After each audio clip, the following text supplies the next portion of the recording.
নুরসানা মুর্শিদ পিউলি। আবৃত্তি করছি কবি সুকুমার রায় রচিত সৎপাত্র কবিতাটি। শুনতে পেলুম পোস্তাকি, তোমার নাকি মেয়ের বিয়ে। গঙ্গারামকে পাত্র পেলে, জানতে চাও সে কেমন ছেলে? মন্দ নয়, সে পাত্র ভালো, রং যদিও বেজায় কালো।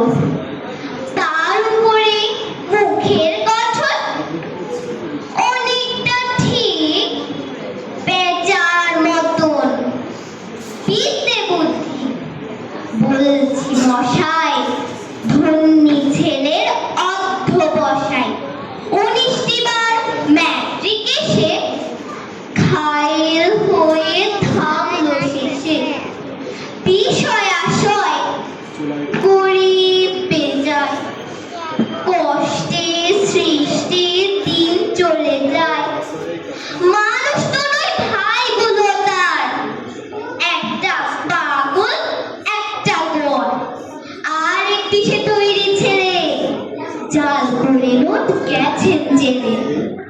কনিষ্ঠটি তবলা বাজায়, যাত্রা দলে 5 টাকা পায়।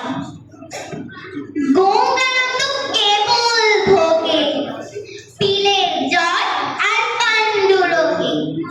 কিন্তু তারা উচ্চ ভার, কংসরাজের বংশধর। শ্যামলাহিড়ি কোন গ্রামে, কি যেন হয় গঙ্গারামে। যা হোক, এবার পাত্র পেলে